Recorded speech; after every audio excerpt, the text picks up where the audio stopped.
Assalamualaikum warahmatullahi wabarakatuh. Innal hamdalillah nahmaduhu wa nasta'inuhu wa nastaghfiruh wa na'udzu billahi ta'ala min shururi anfusina wa min sayyiati a'malina. Man yahdihillahu fala mudhillalah wa man yudlil fala hadiyalah. Wa asyhadu an la ilaha illallah wahdahu la syarika lah wa asyhadu anna Muhammadan abduhu wa rasuluh. Ya ayyuhalladzina amanu taqullaha haqqa tuqatih wa la tamutunna illa wa antum muslimun.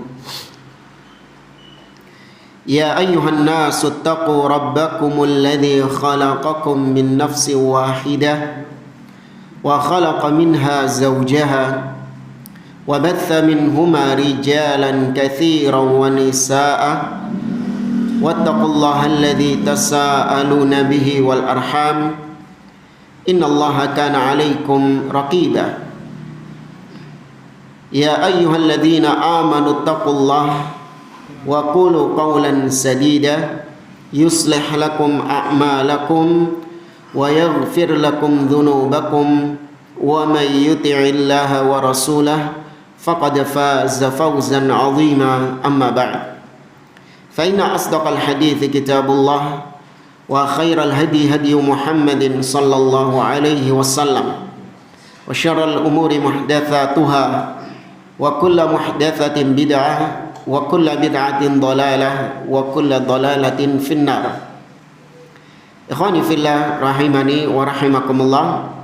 Kita melanjutkan kembali pembahasan taujihat Islamiyah li islahi al-mujtama' wal fard atau bimbingan Islam oleh Fadilatul Syekh Muhammad bin Jamil Zainu rahimahullahu taala.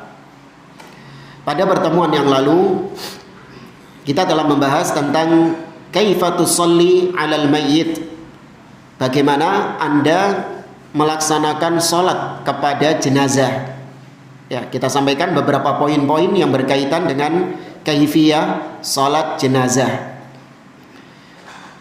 Tambahan dari beliau di pembahasan berikutnya, aidatul maut, peringatan-peringatan atau nasihat-nasihat yang berkaitan dengan kematian. Ya, ini disampaikan oleh beliau setelah pembahasan sholat jenazah, ya, supaya kita terus mengingat kematian. Karena itu wasiat Nabi SAW. Nabi pernah bersabda, "Aktsiru dzikra hadzimil ladzat." Perbanyaklah kalian, sering-seringlah kalian mengingat penghancur kenikmatan, yaitu al-maut, kematian. Nabi SAW juga mengatakan, "Kuntu nahaitukum an ziyaratil qabr fal'an fazuruha fa innaha tudzakkirukumul maut." Dahulu aku melarang kalian untuk ziarah kubur, namun sekarang ziarahilah kuburan karena itu dapat mengingat kalian akan kematian. Jadi Nabi memotivasi kita untuk kita ingat terhadap kematian tersebut, karena kematian adalah perkara yang dikatakan oleh Allah sebagai al-yakin, sesuatu yang diyakini oleh setiap manusia, baik yang mukmin ataupun yang kafir. Mereka semua yakin akan mati. Tidak ada manusia yang meyakini dirinya akan kekal abadi, nggak ada. Allah Azza wa Jalla mengatakan, wa'bud rabbaka hatta ya'tiyakal yakin. Beribadalah kepada Rabbmu sampai datang kematian kepadamu. Allah sebut kematian dengan al-yakin. Kita baca di sini beberapa nasihat tentang kematian. Qala Allah Ta'ala, Allah Azza wa Jalla berfirman dalam surah Ali Imran ayat 185. Kata Allah, kullu nafsin dha'iqatul maut. Setiap yang bernyawa, yang berjiwa pasti akan merasakan maut, kematian. Wa innama tuwaffawna ujurakum yaumal qiyamah. Dan sesungguhnya kalian, yakni amalan-amalan kalian kelak akan ditampakkan pada hari kiamat. faman zuhziha 'anil nar wa udkhilal jannata faqad faz. Barang siapa yang diselamatkan, dijauhkan dari neraka dan dia dimasukkan ke dalam surga, maka sungguh dia telah sukses.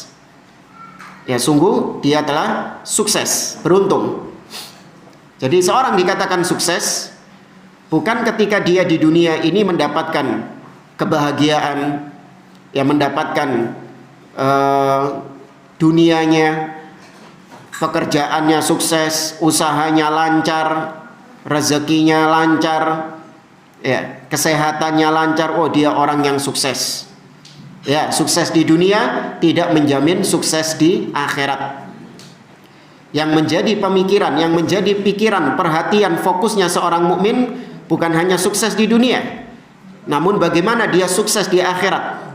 Dia diselamatkan dari neraka dan dimasukkan ke dalam surga. Semoga Allah Azza wa Jalla menggolongkan kita orang-orang yang sukses di akhirat itu. Wa mal hayatud dunya illa mata'ul ghurur. Kemudian Allah mengatakan, tidaklah kehidupan dunia ini melainkan hanya kesenangan yang menipu. Ya, gemerlap dunia ini adalah kesenangan yang menipu. Bukan kesenangan yang sifatnya hakiki, enggak. Tapi kesenangan yang dibalik kesenangan itu ada banyak sekali kesengsaraan. Antum lihat kenikmatan-kenikmatan apapun di dunia itu enggak murni 100% nikmat. Pasti dibalik kenikmatan-kenikmatan itu ada kesengsaraan di belakangnya. Antum sebutkan apa yang paling nikmat? Makanan. Ya, makanan yang paling nikmat, dibalik makanan yang nikmat itu ada penyakit-penyakit yang luar biasa. Ya. Apa yang paling nikmat? Enggak makanan dulu. Kambing, sate kambing, masya Allah, nikmat. Ya. Tapi di balik kenikmatan itu ada apa? Kolesterol, darah tinggi, apa lagi? Ya. Minuman yang paling nikmat, es teler, es campur, masya Allah. Tapi di balik kenikmatan itu ada apa? Penyakit, diabetes, gula. Ya, kenikmatan-kenikmatan yang menipu. Demikian juga dengan rumah yang mewah, mobil yang mewah. Di balik kenikmatan-kenikmatan itu ada kesengsaraan di baliknya itu. Apa itu? Pajaknya mahal, perawatannya susah. Mobil yang mewah juga demikian, spare partnya mahal, dan lain sebagainya. Berbeda dengan kenikmatan-kenikmatan yang ada di akhirat. Karena di akhirat seorang makan dan minum sepuasnya, tidak ada penyakit di akhirat.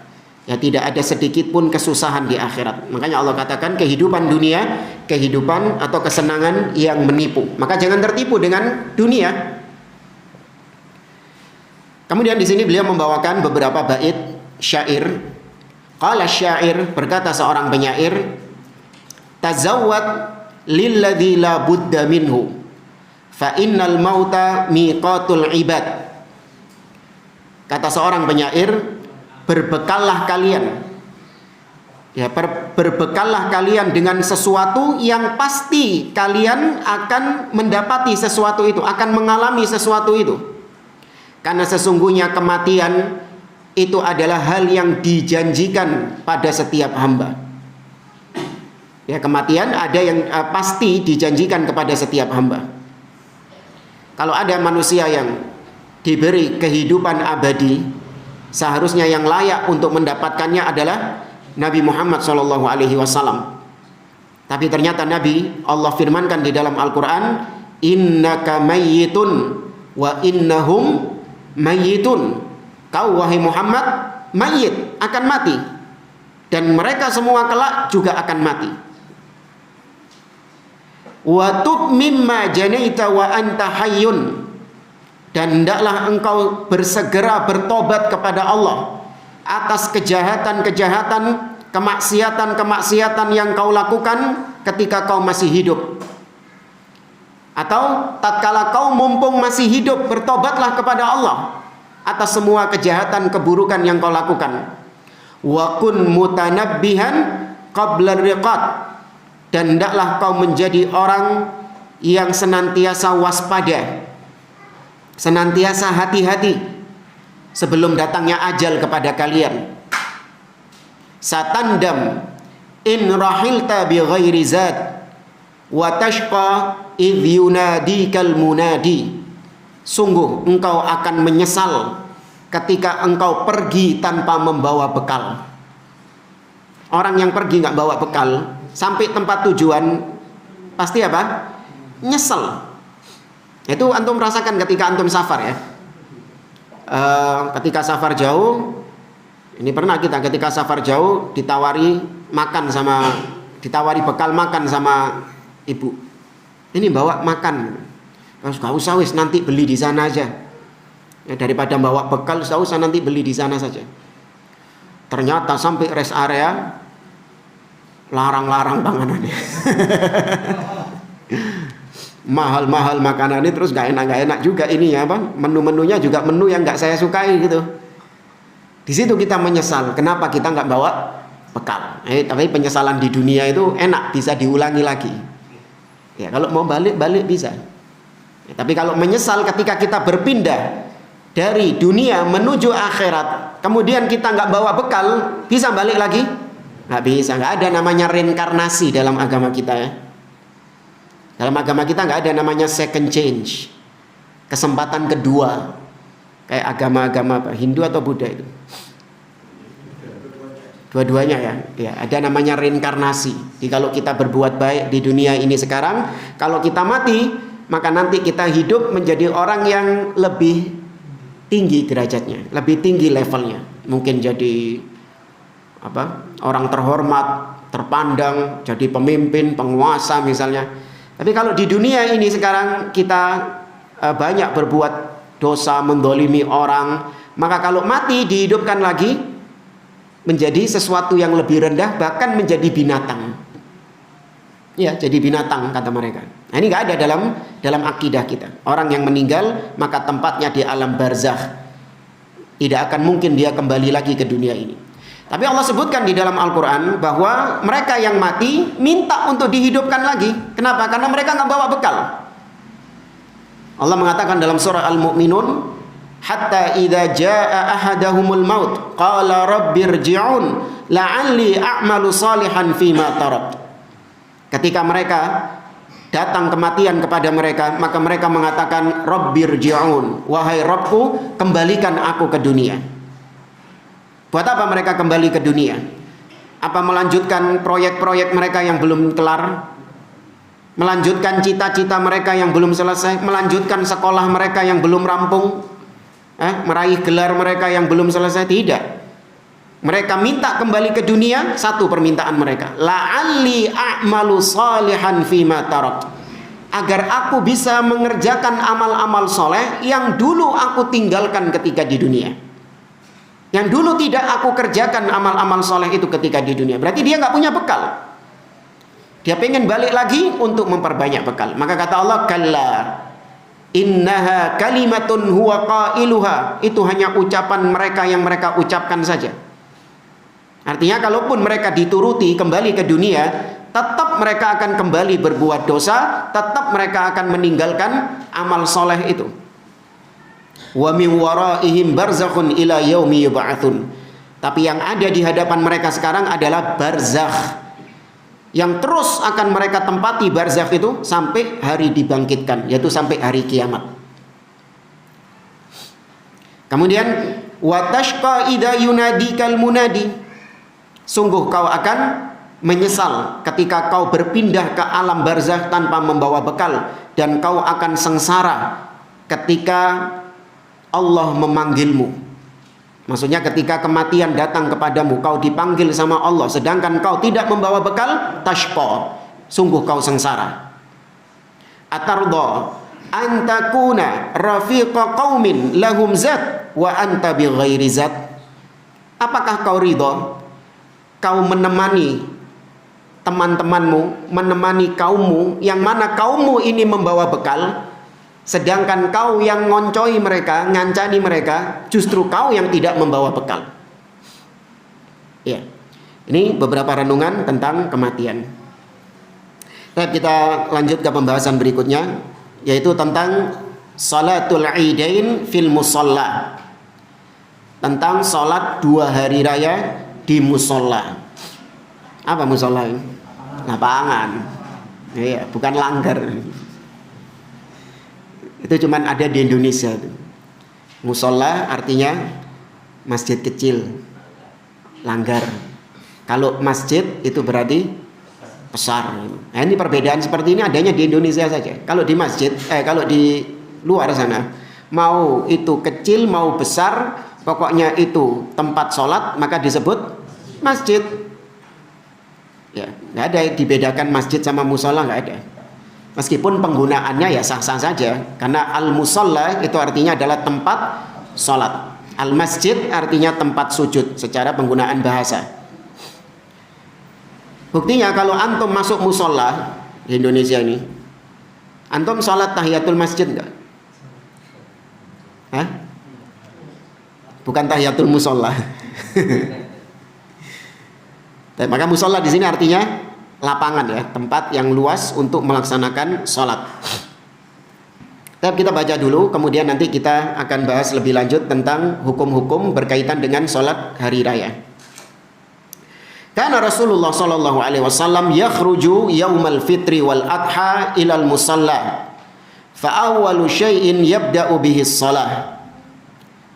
Adalah Nabi sallallahu alaihi wasallam, beliau ketika hari raya Idul Fitri dan hari raya Idul Adha, beliau keluar dari rumahnya menuju musalla, menuju lapangan. Dan yang pertama kali beliau lakukan adalah sholat. Maksudnya sholat dulu baru kemudian khutbah. Ya, bukan khutbah dulu kemudian sholat. Ya, jadi kalau sebagian orang mungkin mikir, kenapa nggak kayak sholat Jumat saja Ustaz? Kan kalau sholat Jumat itu urutannya itu enak. Khutbah dulu baru sholat. Karena kalau sholat dulu baru khutbah, nah itu banyak orang-orang yang mulai pulang habis sholat Id. Nah, untuk mengantisipasi supaya jamaahnya nggak pulang, ya apa ndak diwali aja. Khutbah dhisik baru sholat ketika Id. Kayak sholat Jumat dikiaskan dengan sholat Jumat. Boleh? Nggak boleh. Ya, ini kias yang terlarang. Kenapa kias yang terlarang? Karena kiasnya bertabrakan dengan prakteknya Nabi Shallallahu Alaihi Wasallam. Ya, prakteknya Nabi ketika sholat Id, sholat dulu baru kemudian khutbah. Qala Rasulullah sallallahu alaihi wasallam, Nabi sallallahu alaihi wasallam bersabda, "At-takbiru fil fitri sab'u fil ula wa khamsun fil akhirah wal qira'atu ba'dahuma kiltaihima." Kata Nabi sallallahu alaihi wasallam, takbir dalam salat Id itu 7 kali di rakaat yang pertama. Meskipun juga ya anak rasa ada khilaf, 7 kali di sini itu include takbiratul ihram atau enggak. Kalau include takbiratul ihram ya berarti 7 kali. Tapi kalau enggak include takbiratul ihram berarti 8 kali.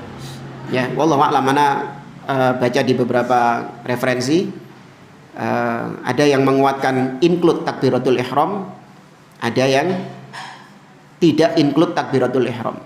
Cuman kalau Anda lihat salat Id kebanyakan berapa kali? 7, berarti include. Hah? Ya, include. Ya, Anda juga kalau ngecek di siaran-siarannya Haramain, salat Id di Masjidil Haram ya, atau di Masjid Nabi, Masjid Nabawi, itu siaran ininya berapa? Siaran salat Idnya itu tak hitung 7 kali. Ya, 7 kali. Tiap atau bukan cuma tahun ini saja, mungkin anak rasa mungkin imamnya salah. Saya coba cek yang tahun sebelumnya 7 kali juga. Tahun sebelumnya 7 kali juga. Saya coba Masjid Nabawi 7 kali juga. Ya. Wallahu a'lam, kalaupun ada khilaf, iya ada khilaf. Kemudian wa khamsun fil akhirah. Kemudian 5 takbiratul ihram yang rakaat kedua. Nah, ini kalau anak rasa sepakat. 5 takbiratul ihram itu tidak termasuk takbir intiqal, yaitu takbir perpindahan dari sujud ke naik. Sujud ke berdiri, ya kan? Paham enggak maksudnya? Ini kan rakaat pertama, sujud. Kemudian naik ke rakaat kedua kan takbir. Allahu Akbar. Nah, itu include yang 5 ini enggak? Enggak. Jadi setelah naik Allahu Akbar, dia takbir lagi 5 kali. Allahu Akbar, Allahu Akbar, Allahu Akbar, Allahu Akbar, Allahu Akbar. Ya, dan itu hukumnya sunnah. Ya, takbir zawaid namanya, takbir tambahan. Itu hukumnya sunnah. Kalau takbiratul ihram rukun. Ya, takbiratul ihram yang pertama itu rukun.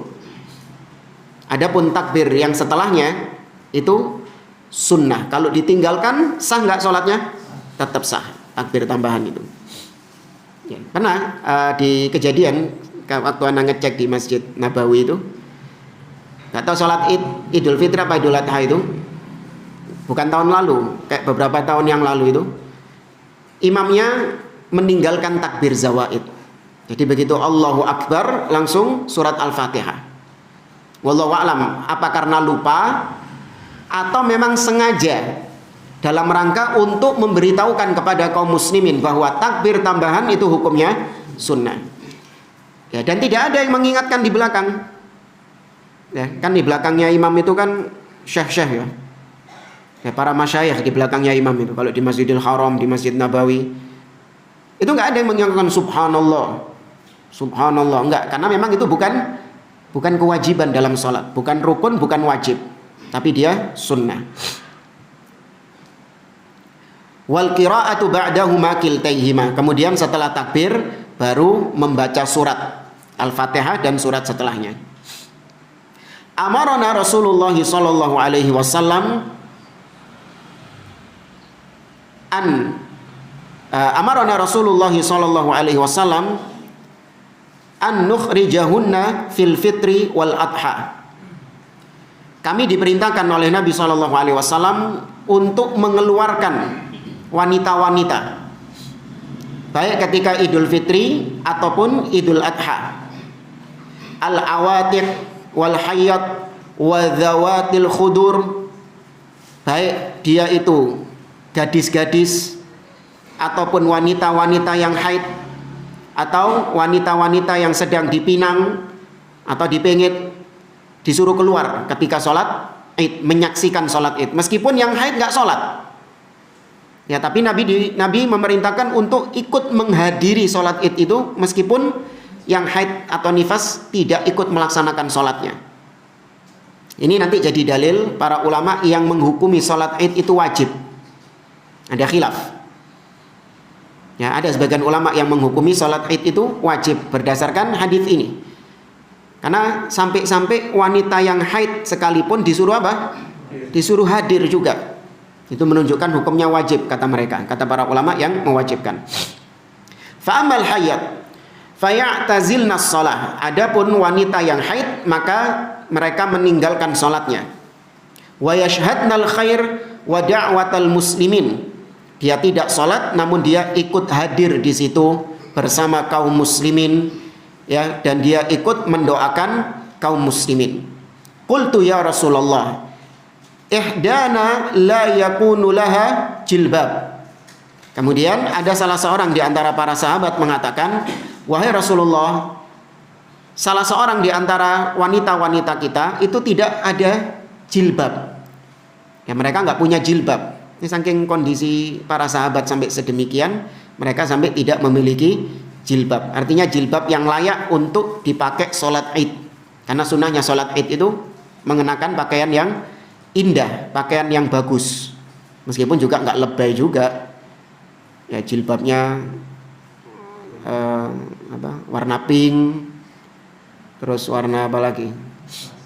Ya, warna hijau sing ngejreng gitu loh. Tapi intinya tidak ada jilbab. Maka kata Nabi SAW, litul bisha ukhtuha min jilbabiha. Nabi SAW mengatakan hendaklah saudarinya, yakni wanita-wanita lain yang punya jilbab meminjamkan jilbab kepadanya. Ini sampai segitunya. yang haid tetap disuruh hadir, yang nggak punya jilbab kongkon nyelangi jilbab, disuruh minjemi jilbab. Ini dijadikan dalil hadis ini oleh ulama-ulama yang mewajibkan sholat id. Nah,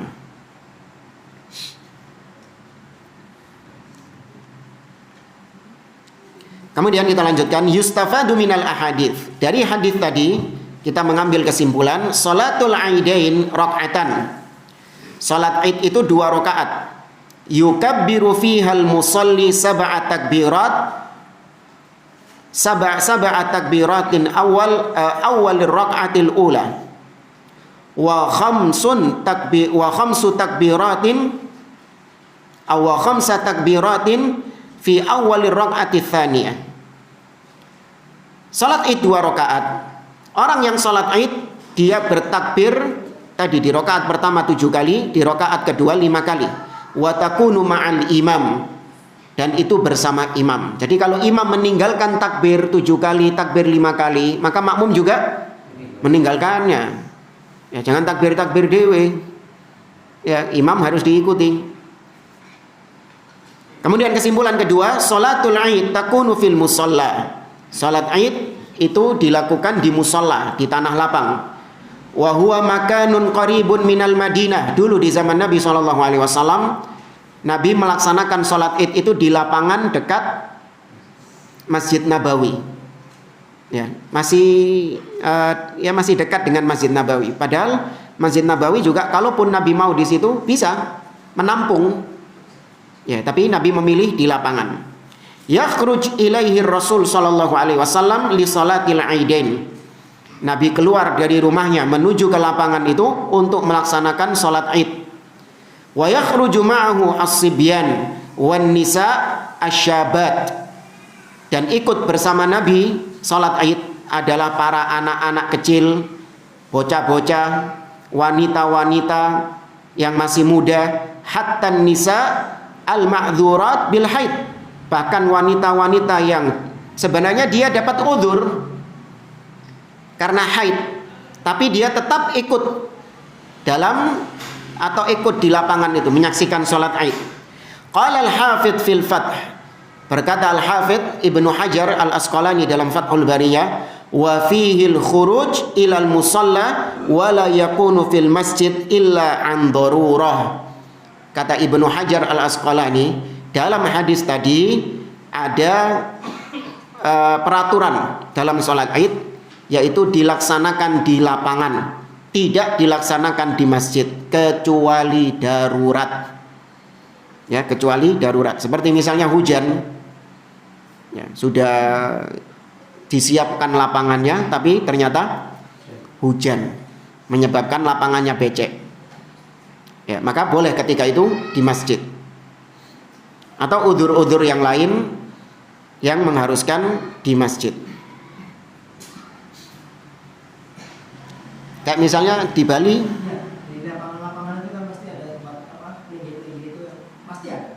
Di semua lapangan di Bali itu pasti ada tinggi-tinggi tempat tinggi. Pernah waktu itu kan Sohib cerita bertepatan dengan Nyepi.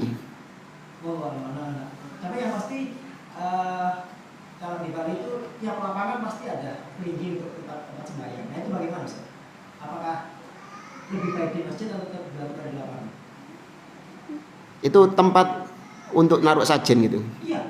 Jadi Ya. beberapa titik, misalnya lapangan kayak di Kukutan itu ada 4 titik, ini ya 4 titik ada setiap titik ada gitu.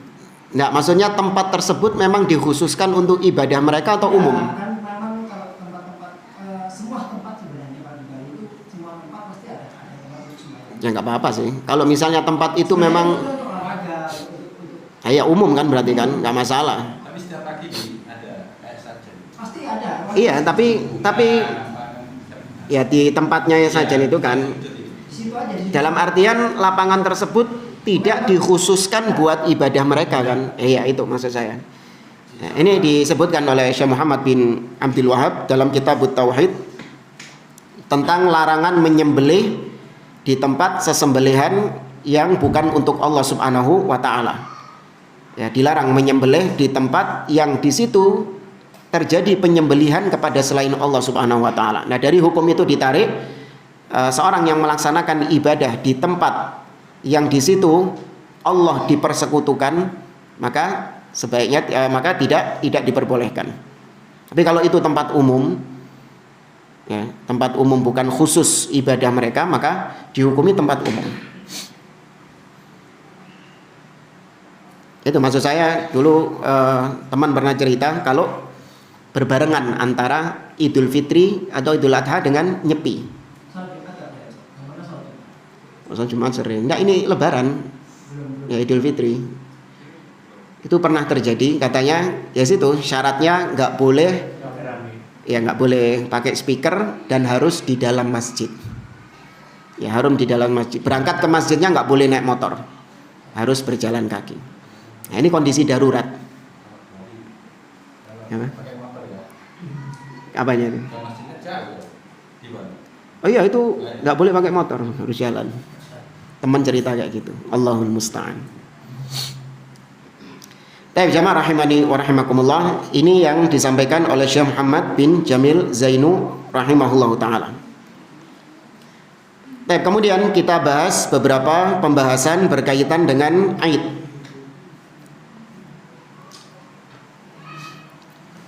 Tayyib, Aid itu diambil dari kata-kata al-aud yang artinya kembali. Kenapa dikatakan Aid? Karena berulang terus, kembali terus, kembali berulang terus. Ya enggak? Idul Fitri kan kembali berulang kan? Nah, maka Aid di dalam agama kita itu hanya diperbolehkan Idul Fitri dan Idul Adha saja. Adapun selain itu maka bisa dihukumi haram dan bisa dihukumi bid'ah kalau diyakini sebagai ibadah.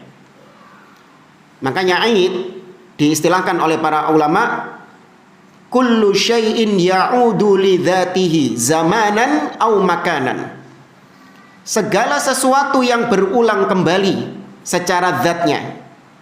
Yang dimaksudkannya itu memang zat tersebut, baik tempat ataupun waktu. Contoh, ada tempat yang memang ada tempat yang memang menjadi tujuan.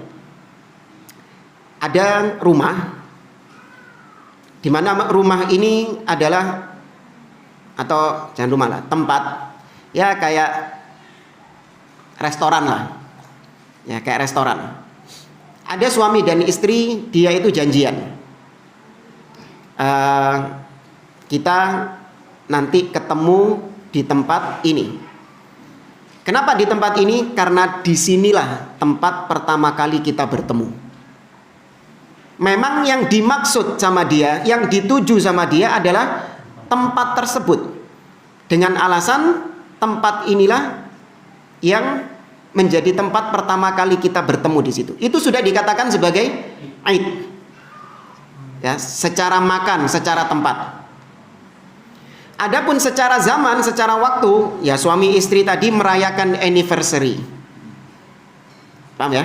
Merayakan anniversary. Memang yang dituju adalah tanggal pernikahannya itu tadi. Bukan karena restoran ini makanannya enak. Ya, kenapa kita makan di restoran ini, Pak? Ya karena enak makanan di sini. Nah, itu beda lagi. Tapi kalau tujuannya ketemu di restoran itu adalah memang karena di restoran tersebut adalah tempat di mana mereka bertemu dan mereka ulangi lagi itu.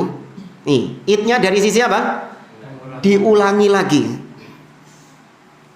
Paham tidak maksudnya, Pak? Ya, melakukan pengulangan lagi seperti itu. Ini sudah dikatakan mengada-ngadakan Id. Apalagi double, tempat sekaligus waktu. Ya, suami istri ini mereka pertama kali bertemu tanggal 4 September tahun 1900 berapa? 80. Ya, pertama kali mereka ketemu di tempat tersebut. Maka setiap 4 September mereka melakukan anniversary di tempat tersebut. Ini berarti double. Aidnya itu waktu dan juga aidnya berupa tempat. Ya, aidnya berupa waktu dan berupa tempat. Maka ini hukumnya haram, maksiat. bukan bid'ah. Nah, ini hukumnya maksiat, bid'ah. Sebagaimana di sini kita bacakan dari Syekh Abdul Aziz Ar-Rayis. Beliau mengatakan, yanbaghi an yufqah makna al-'id fa kullu ma ya'udu li dzatihi min zaman aw makan maqsudun aw min makanin maqsudin fa innahu yakunu 'idan. 'Id adalah segala sesuatu yang kembali secara zatnya. Yang dituju memang yang dimaksud adalah memang zat tersebut, entah tanggal, waktu ataupun tempat. Ya. Itu sudah dikatakan 'id kata beliau. Makanya beda seperti kita sekarang. Ustadz kan sama juga, antum setiap hari Senin ya sudah janjian di tempatnya Pak Ardoi, Ba'da Isya. Dan itu berulang, ya kan? Tiap Senin pertama, tiap Senin ketiga, kan itu juga sama saja 'id. Maka kita jawab beda. Kenapa beda? Karena kita tidak memaksudkan harinya, tidak memaksudkan tempatnya. Ya, makanya ini diantara hikmahnya kenapa kita pindah Senin. Biasanya Senin keberapa? Senin kedua sama Senin keempat. Sekarang pindah Senin pertama sama Senin ketiga. Karena memang yang sedang kita tuju adalah kajiannya, bukan harinya, bukan juga tempatnya. Ya, kalaupun nanti tempatnya mungkin dipindah, ya mungkin di tempat depan situ nanti. Iya, atau di tempat lain misalnya, dipindah tempatnya. Masalah? Tetap berjalan nggak kajiannya? Tetap berjalan. Karena memang maksud kita bukan sedang mengagungkan harinya, memperingati harinya, atau memperingati tempatnya. Enggak. Ya, karena tujuan kita memang sedang apa? Sedang kajian. Ya, beda sama tadi pasangan suami istri tadi. Memang tujuannya adalah dalam rangka memperingati apa? Memperingati anniversary tempatnya sama anniversary waktunya. Itu sudah dikatakan 'id. Ya. Nah, di sini beliau mencontohkan. Fa'ala hadza al-ihtifalu bi yaumiz zawaj. Memperingati hari pernikahan. Falau anna rajulan tazawwaja fil yaumil awal min rabi'il awal wa fi kulli sanatin yu'ti zawjatahu wirdah au hadiyah fi hadzal yaum fa hadza 'id.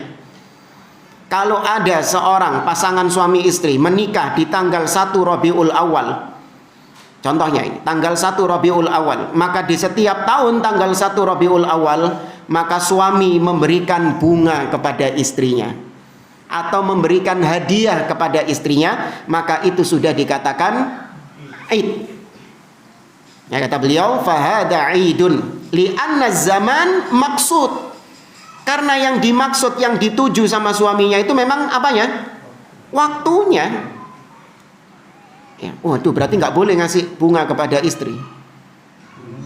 Boleh. Jangan nanti gagal paham, Bu, nggak boleh, berarti tidak. Fataqassada hadzal zaman li huduthiz zawaj. Maka suami tadi memang sengaja memberi bunga atau memberi hadiah di waktu tersebut, karena di waktu itulah terjadi pernikahan mereka. Ya, karena di waktu itulah terjadinya pernikahan mereka. Ini berarti 'id. Maka ini hukumnya muharram, hukumnya haram kata beliau. Tapi kalau misalnya pakai embel-embel, mendapatkan pahala di sisi Allah, perbuatan ini mendekatkan diri kepada Allah, maka jatuhnya bid'ah. Ya, sesuatu yang dikatakan yuta'abbad bihi, dia merasa beribadah dengan perbuatannya itu, maka itu hukumnya bid'ah. Nah, tapi ini berkaitan dengan salat Id atau berkaitan dengan makna Id. Tapi kembali tentang salat Id, Al-Imam Ibnu Hajar mengatakan, fa innal Id mushtaqun minal 'aud. Id itu diambil dari aud, kembali. Wa qila lahu dzalik li'annahu ya'udu fi kulli 'am. Dan Idul Fitri sama Idul Adha itu dikatakan Id karena kembali tiap tahunnya. Ya, tiap tahun kembali. Wa qad naqala Al-Kirmani 'an Az-Zamakhsyari anna al-'id huwa surur al-'aid. Ada sebagian ulama juga yang mengatakan bahwasanya Id disebut Id karena as-surur, kebahagiaan yang berulang kembali. Wa aqarra dzalik fal ma'na anna kulla yaumin syuri'a ta'dhimuhu yusamma 'idan. Maka kata beliau, setiap hari yang disyariatkan untuk diagungkan maka itu disebut Id. Ya, setiap hari apapun yang syariat memerintahkan untuk mengagungkan hari itu karena memang harinya, bukan karena yang lain. Yang dituju memang adalah harinya, maka itu disebut Id. Hari Jumat.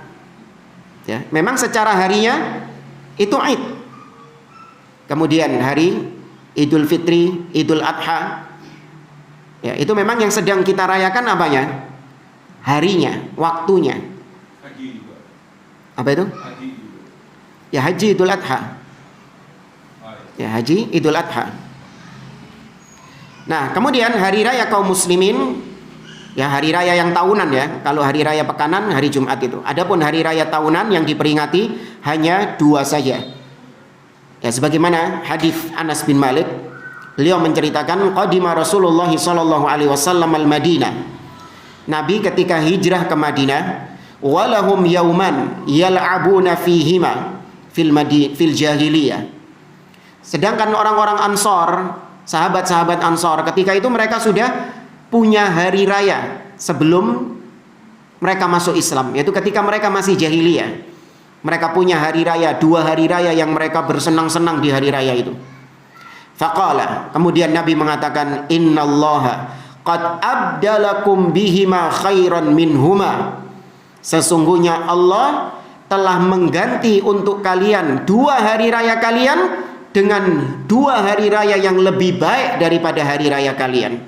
Yaumal Fitri wa Yaumal Adha, yaitu hari raya Idul Fitri dan hari raya Idul Adha. Berarti dilarang nggak sama Nabi? Dilarang. Ya, maka semua peringatan-peringatan Id dilarang oleh Nabi SAW, kecuali Idul Fitri dan Idul Adha ini. Ya, maka semua peringatan-peringatan di dalam Islam, ya Isra Mi'raj atau Maulid Nabi SAW atau Nuzulul Quran, ya apalagi kalau kita lihat tanggal-tanggal dari peringatan-peringatan tersebut itu khilaf para ulama itu, diperdebatkan oleh para ulama. Isra Mi'raj, tidak ada para ulama sepakat kapan terjadinya Isra Mi'raj itu. Hari lahirnya Nabi SAW, ulama berbeda pendapat kapan hari lahirnya Nabi SAW. Yang disepakati hari Senin, ya kan? Tapi tanggal berapa, bulan apa, diperselisihkan oleh para ulama. Ya. Demikian juga nuzulul Quran. Allah hanya mengatakan Al-Quran turun pada Lailatul Qadar, inna anzalnahu fi Lailatul Qadar. Ya, dan Lailatul Qadar dijelaskan oleh Nabi kapan? Awal Ramadan, tengah Ramadan atau akhir Ramadan? 10 hari terakhir di bulan Ramadan. Taharrau iltamisu Lailatul Qadar fil ashril awakhir min Ramadan, kata Nabi. Carilah kemuliaan Lailatul Qadar pada 10 malam terakhir di bulan Ramadan. Lah kok iso tutup Indonesia 17 Ramadan? 17 ini apa? Awal, tengah atau akhir? Tengah. Ya kan? Ya, maka tidak ada kesepakatan dari para ulama. Baca kitab Al-Bidayah wan Nihayah. Karangan siapa? Al-Imam Ibnu Katsir rahimahullah. Ya, di situ beliau memaparkan perbedaan pendapat para ulama tentang hari lahirnya Nabi SAW. Ya, ini bulan Safar. Bulan ngarep berarti. Iya. Banner-bannernya sudah banyak. Yang justru 12 Rabiul Awal itu hari wafatnya Nabi, itu sepakat para ulama. Ya, wafatnya Nabi 12 Rabiul Awal itu disepakati oleh para ulama, tidak ada silang pendapat. Yang diperselisihkan hari lahirnya Nabi SAW. Baik. Kembali kepada pembahasan tentang sholat Id. Apa dalil disyariatkannya sholat Id?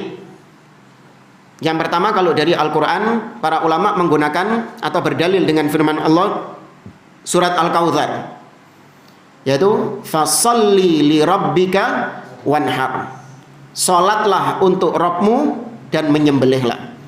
Ya, kata sebagian ulama ahli tafsir, salat yang dimaksud dalam ayat itu adalah salat Id. Karena salat yang penyembelihan, atau salat yang setelahnya ada penyembelihan, itu salat apa berarti? Ya kan, itu satu rangkai kan? Fasalli li rabbika wanhar, menyembelihlah. Nah, sebelum penyembelihan itu ada salat apa? Salat Id. Maka berarti itu perintah untuk melaksanakan salat Id, kata sebagian ulama tafsir. Ya, adapun dari hadis Nabi SAW tadi, hadis dari Ummu Atiyah yang Nabi memerintahkan untuk wanita-wanita keluar ketika salat Id, baik dia gadis ataupun wanita yang haid ataupun wanita yang dipinang atau dipingit, ya disuruh keluar menghadiri salat Id. Meskipun yang haid tidak ikut melaksanakan sholat, tapi disuruh menghadiri saja, ikut mendoakan, menyaksikan.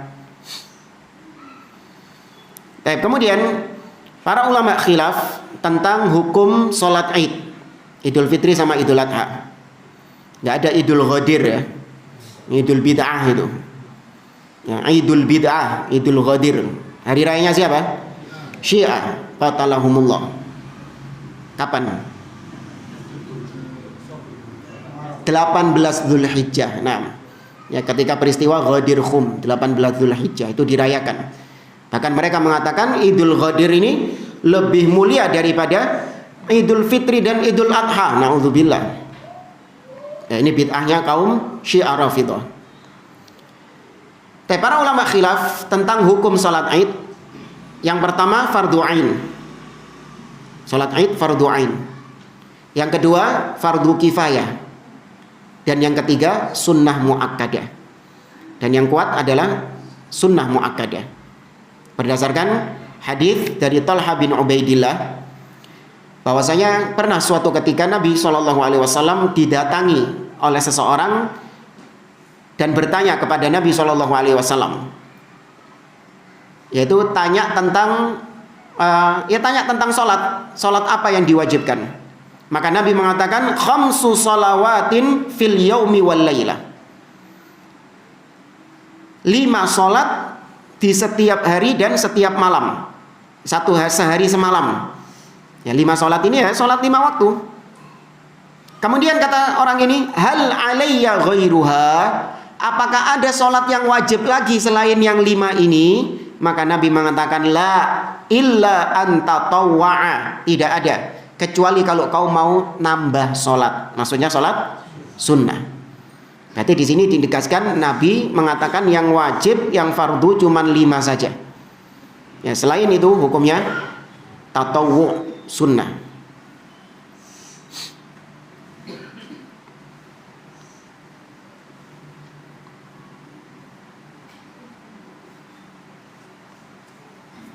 Kemudian waktu sholat Id. Ya, kapan waktu sholat Id? Al-Imam An-Nawawi rahimahullah mengatakan wa waqtuha ma baina tulu'i syamsi ila an tazul. Waktu sholat Id itu adalah antara terbit matahari, ya, terbit matahari, ya waktu syuruk, awal waktu duha. Terbit matahari kemudian tunggu 15 menitan. Nah, itu awal waktu duha. Waktu syuruk ya. Ya. Mulai itu ila antazul, sampai tergelincirnya matahari, yaitu sebelum zuhur. Ya, sampai sebelum zuhur ya 7 menitan lah. 7 menit 10 menit sebelum zuhur.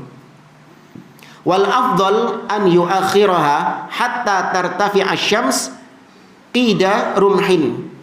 Dan yang lebih afdal yaitu diakhirkan sampai matahari meninggi setinggi tombak. Ya. Cuman ada khilaf tentang ini waktu yang dibolehkan melaksanakan sholat Id ya. Misalnya ya kalau di Surabaya ini ya ikut sholat Id yang ada. Mungkin kalau misalnya hidup di mana? Ya, di negerinya orang kafir. Yang Muslim cuman ya sekelompok orang saja. Maka sekelompok orang ini dia tidak tahu kalau ternyata di situ kalau ternyata hari itu sudah masuk hari Id. Ya kan? Nggak tahu kalau ternyata hari itu sudah masuk hari Id, karena mungkin dia ikut penetapan Id di negeri-negeri yang lain. Ternyata sudah masuk Id hari ini. Dan itu terjadi ketika jam 9 pagi, jam 10 pagi. Maka boleh nggak mengerjakan sholat Id di waktu itu? Boleh, masih ada waktu untuk mengerjakan sholat Id. Ya, tapi kalau di sini ya sudah ikut sholat Id yang ada. Jangan terus bikin baru nanti ya, rodok jam 9 kita sholat Id. Nah, ada perbedaan antara sholat Id dengan sholat Idul Fitri sama Idul Adha. Kalau sholat Idul Fitri maka disunahkan apa? Disegerakan atau diakhirkan? Disegerakan. Diakhirkan. Hikmahnya yang pertama, ya kesempatan bagi kaum muslimin yang belum membayar zakat untuk dia bayar zakat. Dan yang kedua, disebabkan karena kaum muslimin itu terlebih dahulu sarapan sebelum berangkat ke musola, sebelum berangkat ke sholat Id disunahkan sarapan dulu untuk menunjukkan bahwasanya hari itu sudah bukan hari puasa, bahkan haram hukumnya berpuasa.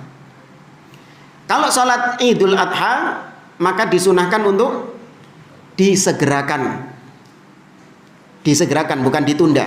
Kenapa? Karena disunahkan berangkat sholat Idul Adha itu tidak dalam kondisi makan. Dia baru makan ketika hewan sesembelihannya disembelih, tapi sunnah nek luwe yo mangano.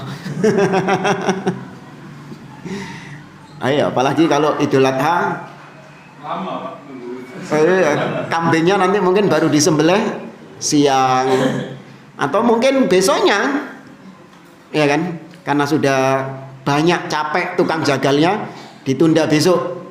Ya, hari tasyrik baru disembelih. Mosok gak mangan. Ya, tapi kalau bisa misalnya antum punya kemampuan untuk menyembelih sendiri, ya, nyiset-nyiseti sendiri, mencel-menceli sendiri, ya, kemudian masak sendiri. Nah, itu kalau bisa melakukan sunnah ini maka itu baik. Tapi adapun tadi tempat sudah dibahas, disunahkan di tanah lapang. Kecuali ada uzur, maka boleh di masjid.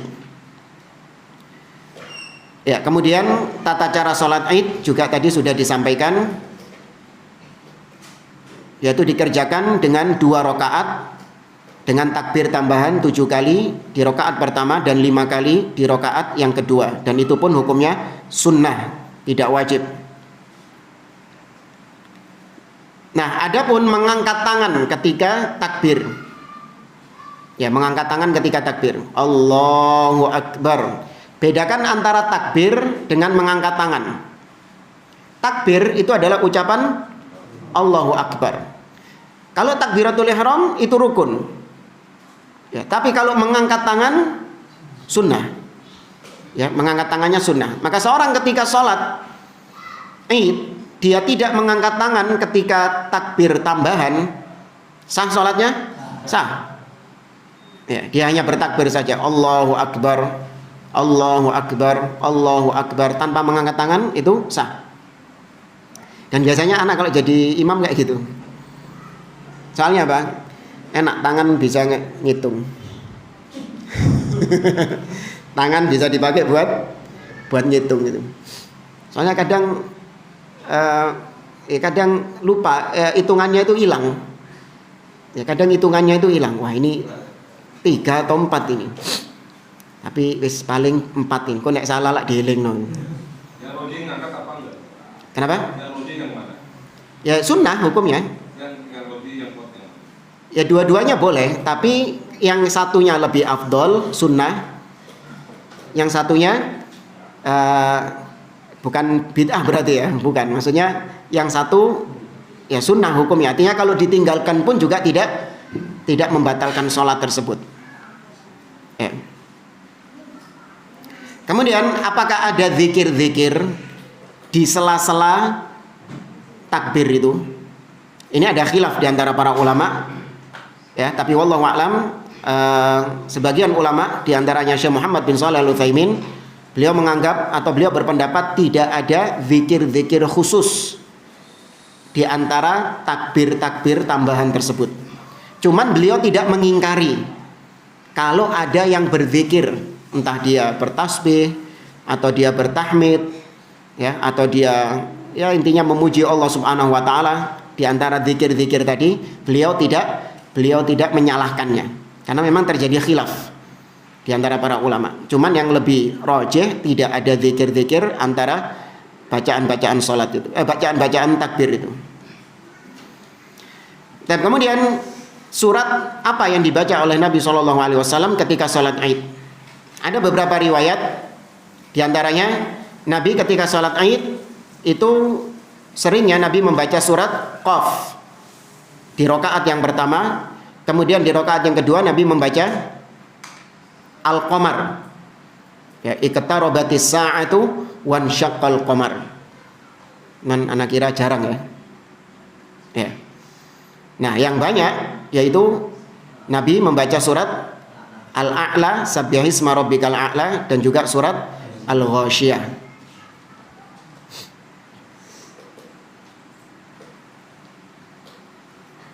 Kemudian khutbah Id dari Abdullah bin Abbas radhiyallahu anhuma, syahidtu as-salata yaumal fitri ma'a Rasulillah sallallahu alaihi wasallam wa Abi Bakrin wa Umar wa Uthman wa fakulluhum yusalliha qabla al-khutbah. Kata Abdullah bin Abbas, aku pernah ikut salat Idul Fitri bersama Nabi, bersama Abu Bakar, bersama Umar, bersama Uthman. Artinya ini khalifah-khalifah semua ini. Di zaman Nabi, zaman Abu Bakar, zaman Umar, zaman Uthman. Mereka semua ketika sholat Id, mereka sholat dulu, baru kemudian khutbah. Ya, sholatnya itu sebelum khutbah. Adapun khutbah ini, wallahu a'lam, hukumnya sunnah. Ya, khutbah ini hukumnya sunnah. Berbeda dengan khutbah sholat Jumat. Ya, berbeda dengan hukumnya khutbah salat Jumat. Tapi ini berdasarkan hadis dari Abdullah ibn Sa'ib, syahidtu ma'a Rasulillah sallallahu alaihi wasallam al-Id. Aku pernah ikut bersama Nabi ketika Id. Falamma shalla qal. Ketika setelah salat Nabi mengatakan inna nakhtubu. Sesungguhnya kita berkhutbah. Faman ahabba an yajlisa lil khutbah falyajlis wa man ahabba an yarji' falyarji'. Maka barang siapa yang ingin untuk duduk mendengarkan khutbah, maka dia duduk. Tapi barang siapa yang ingin pergi meninggalkan khutbah, maka dia meninggalkannya. Ya, maka kalau seandainya khutbah itu wajib, maka tentu Nabi SAW tidak memberikan pilihan. Ya, tidak memberikan pilihan, harus ikut hadir mendengarkan khutbah itu. Ya, maka khutbah ini hukumnya sunnah. Kemudian berapa jumlah khutbah dalam salat Id? Ada khilaf, tapi jumhur ulama mengatakan khutbah salat Id 2. Ya, khutbah salat Id 2. Biasanya di khutbah yang kedua Nabi isi dengan peringatan kepada kaum wanita. Ya, Nabi peringatkan kepada kaum wanita, tasaddaqna walau min huliyikunna. Wahai para wanita-wanita, bersedekahlah kalian meskipun dengan perhiasan-perhiasan kalian. Fa inni ra'aitukunna aktsara ahli jahannam. Karena aku melihat kebanyakan kalian wahai para wanita adalah penghuni neraka jahanam. Kebanyakan kalian penghuni neraka jahanam. Dari situ kata para ulama, khutbah salat Id mayoritas ulama mengatakan 2 kali. Ya, tapi sekali lagi ada khilaf di antara hal tersebut.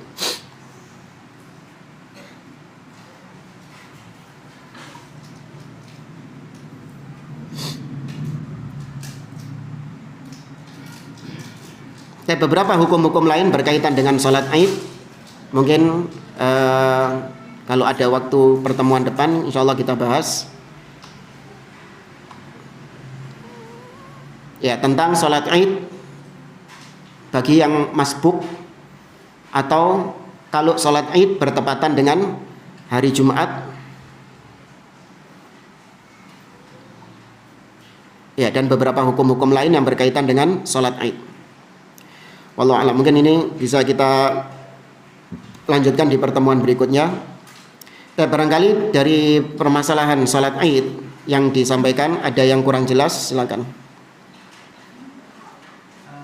Ini kan anak beritahu soal tadi rukun sunnah yang bertambahan tadi. Ya. Apakah pernah Nabi mencontohkan yang seperti itu? Iya, kan kalau Nabi memang dari awal beliau merayakan sholat ini sampai akhir, berarti kan memang aturannya seperti itu, Ustaz. Apakah pernah Nabi sendiri mencontohkan itu? Maksudnya tanpa takbir tambahan. Ya. Kan kalau dibilang sunnah ini kan berarti semua perkataan semua yang dilakukan Nabi yang gitu. Nah, ya, maksudnya apa dalil yang menyebutkan bahwasanya takbir tambahan dalam sholat Id itu dihukumi sunnah oleh para ulama? Ya, kalau istidlalnya para ulama, yakni sisi pendalilan para ulama, kenapa kok dihukumi sunnah? Ini disebutkan oleh Al-Imam An-Nawawi. Ya, disebutkan oleh Imam An-Nawawi dalam kitabnya Al-Majmu' Syarah Al-Muhadzab. Beliau mengatakan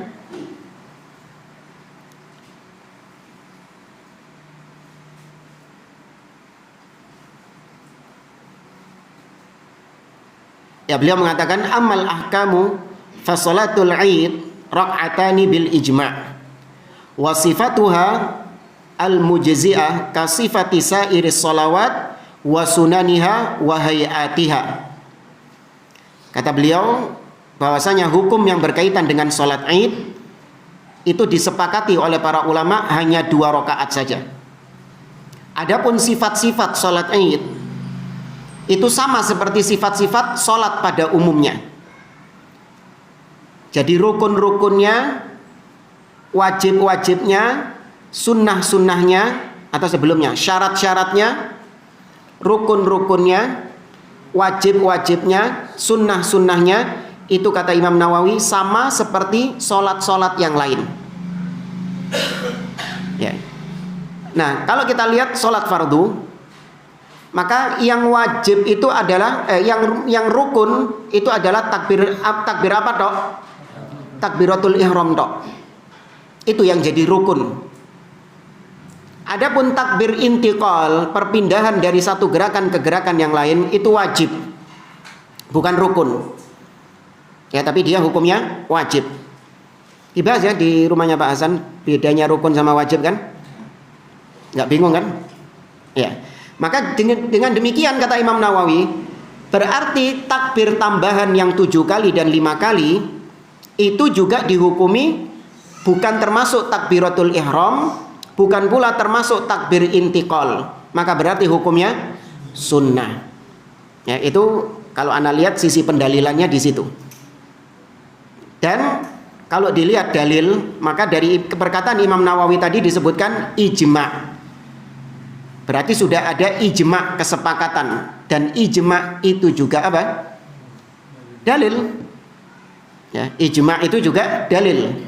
Karena kata Nabi SAW, lan tajtami ummati ala dhalalah. Umatku tidak akan mungkin bersepakat di atas kesesatan.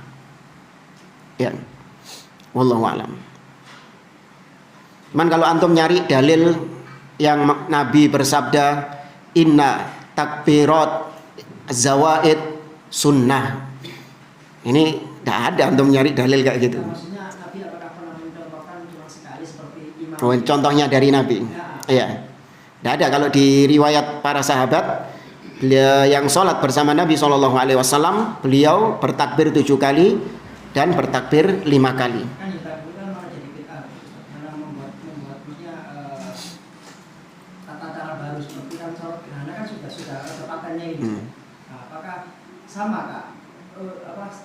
Saat itu ini sama sholat gerhana. Kan sholat gerhana sudah paten ini dari Rasul seperti ini. Nah ini kan sudah dicontohkan juga seperti ini. Nah ketika cuman satu kali, apakah ini keluar dari jalur yang dicontohkan Nabi itu tadi Ustaz?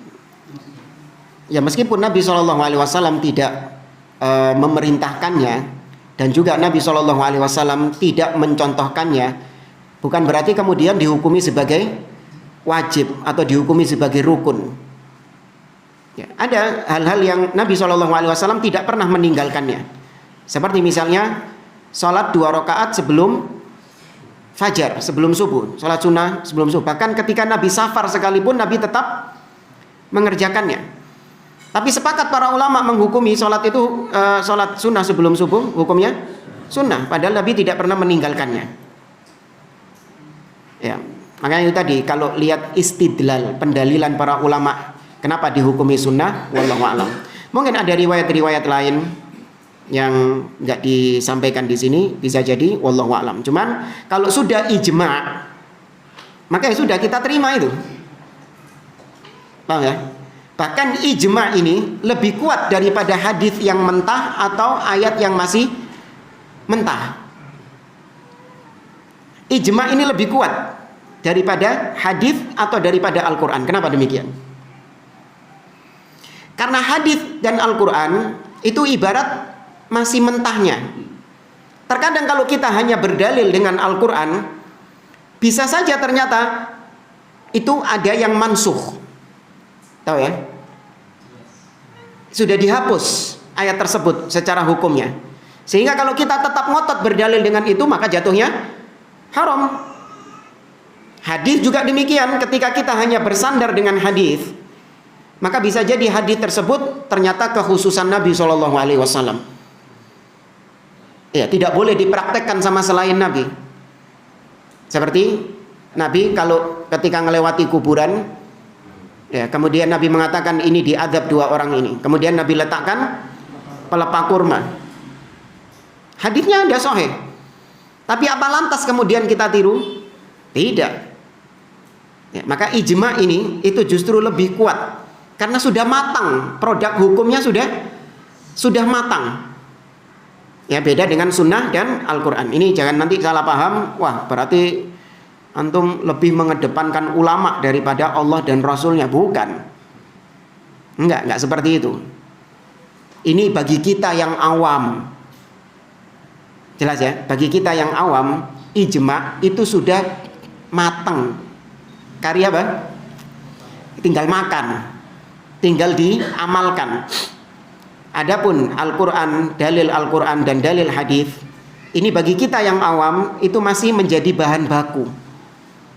Ya, masih menjadi bahan baku. Ada tools, ada alat-alat untuk memahami Al-Quran dan Sunnah itu, dan ada metode untuk memahami Al-Quran dan Sunnah itu. Yang terkadang kita orang awam belum sampai ke sana. Ya, wallahu a'lam.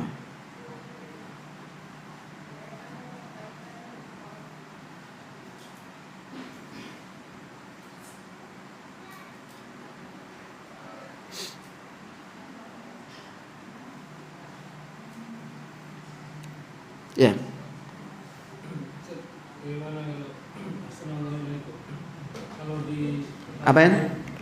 kalau tetangga kita itu melakukan idul adha lebaran duluan, misalkan mereka ini suatu ormas yang besar juga di tetangga kita, apakah kita cari masjid lain atau ikut gitu dengan pemahaman kita yang berbeda sama mereka, maksudnya kita mengambil perbedaan makhluk gitu kan, menganggap bahwasanya dengan hisab gitu. Kedua, kalau misalkan kita yang disuruh mereka juga khutbah gitu, atau kita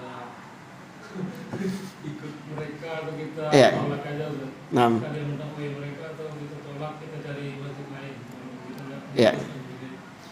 Belum kita jelaskan juga berkaitan dengan siapa yang berwenang untuk menentukan Id. Ya, Id, hari raya itu adalah hari raya kolektif, bukan hari raya perorangan. Ya, ini hari ibadah yang dikerjakan secara kolektif bersama kaum muslimin. Maka tentu yang berwenang itu adalah yang bisa menyatukan kaum muslimin, dan tidak ada orang lain kecuali ulil amri, kecuali penguasa. Ya. Maka ini bukan ibadah sendirian. Dalilnya Nabi SAW mengatakan, as-saumu yauma tasumun, wal fitru yauma tuftirun, wal adha yauma tudahun.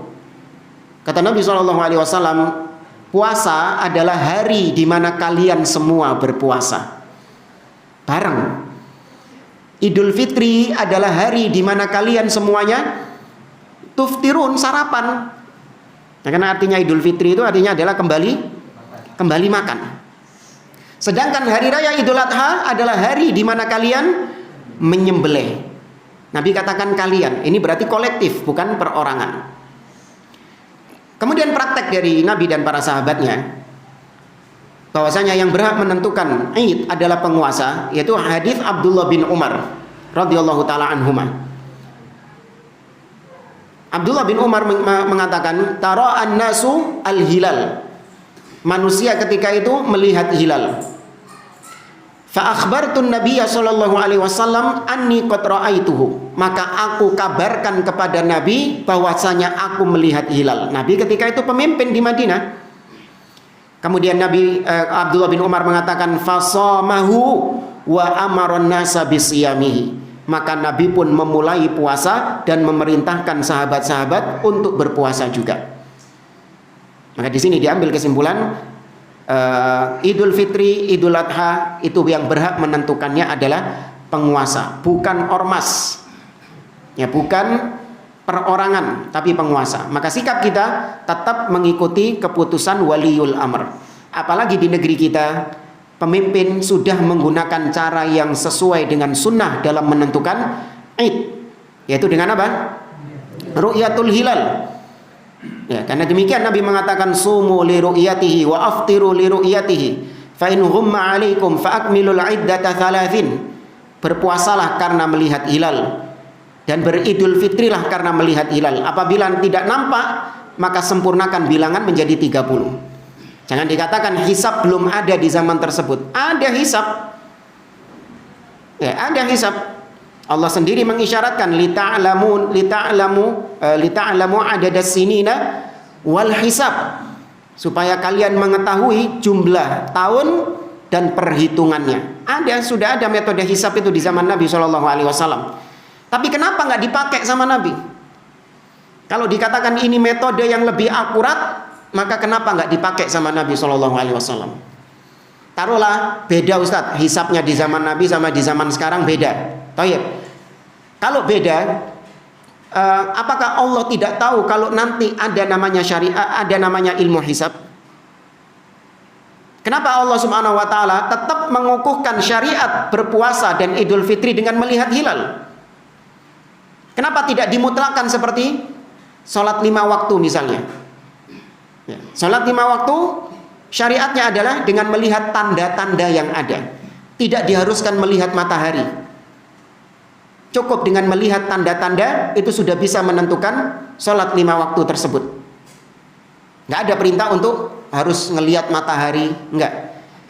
Kalau memang sudah diketahui secara kebiasaan waktu tersebut adalah waktu terbitnya fajar, atau waktu ketika matahari sudah mulai tergelincir masuk waktu zuhur, atau bayangan sama seperti bendanya, berarti sudah masuk waktu asar. Ya, kalau waktu kebiasaan jam segitu memang sudah masuk waktu asar, maka boleh langsung seorang asar. Apakah ketika mendung jamaah? Jadi kan kita patokannya bayangan kan? Ketika mendung, kau nak bayangan, terus apa? Gak sholat asar. Kenapa? Karena Nabi suruh ngeru'yah bayangan itu. Gak ada kayak gitu. Ya, maka bisa diketahui dengan kebiasaan. Maka kembali kepada Idul Fitri dan Idul Adha dan puasa, tetap dengan harus melihat hilal. Ya. Oh, sekarang sudah canggih. Iya, secanggih-canggihnya tidak boleh merubah syariat. Ingat ya, teknologi itu tidak bisa merubah syariat. Dia hanya sebatas untuk membantu saja, bukan menentukan. Ini yang permasalahannya, yang pakai hisab ini menjadi penentu masuknya waktu Ramadan, penentu waktu masuknya Syawal adalah dengan hisab itu tadi bukan membantu, tapi menentukan. Nah ini repot ya kalau teknologi akhirnya bisa merubah syariat. Seperti misalnya sekarang ada teknologi azan. Kenapa nggak dipakai di masjid-masjid itu? Jadi kan ada sekarang kan jam sholat itu loh, duhur jam piro. Itu kalau sudah masuk waktu sholat azan dewe sama. Itu kenapa nggak dicolokkan ke speaker toa? Oh enak bisa nadane kan? Adzan Masjidil Haram, Masjid Nabawi, ya kan? Itu taruh di masjid itu adzan enak. Gak pakai muadzin kadang. Sekalian belajar imam. Iya terus kemudian imamnya, ya kan? Imamnya pakai suara gitu. Enak bisa milih. Hari ini kita diimami sama Syekh Sudes, besok sama Syekh Mahir, besok sama Syekh. Enak. Nggak bisa, teknologi tidak bisa merubah syariat. Maka kita harus mengikuti waliul amr. Jadi kalau ada tetangga atau teman, maka kita nasihati. Yang berhak menentukan Id itu adalah pemimpin kaum muslimin. Kalau enggak ya sudah, kita tidak ikut serta dalam Id mereka. Ya, kita tidak ikut membantu. Kalaupun kita diminta untuk khutbah atau ngimami, maka kita tolak. Enggak, saya lebarannya mengikuti pemimpin. Ya. Makanya sejak awal harusnya ditegesi dulu. Ya, sering kita kalau dimintai untuk khutbah Id, maka pertanyaan pertama kepada dia adalah penentuannya ikut siapa. Oh kita ikut ormas ini. Oh enggak, jangan saya, enggak mau. Tapi nanti kayaknya tahun ini sama kok sama pemerintah. Enggak. Ya enggak sama, enggak. Ayo. Wallahu a'lam. Masalahnya gubernurnya ormas tersebut. Ya gubernur itu naib. Gubernur itu bukan pemimpin yang tertinggi. Artinya kita tetap taat kepada naib. Naib ini artinya wakil daripada pemimpin yang tertinggi, presiden. Seperti gubernur, wali kota, bupati, dan yang lainnya. Ini wakil daripada pemimpin tersebut. Nah, wakil ketika berbeda dengan pemimpin yang tertinggi, maka tetap yang kita ikuti adalah pemimpin yang tertinggi, bukan wakilnya. Nah, wallahu a'lam. Cukup ya? Kita cukupkan. Insyaallah kita lanjutkan di pertemuan berikutnya. Aku qouli hadza wa sallallahu ala nabiyyina Muhammad wa ala alihi wa sahbihi ajma'in. Assalamualaikum warahmatullahi wabarakatuh.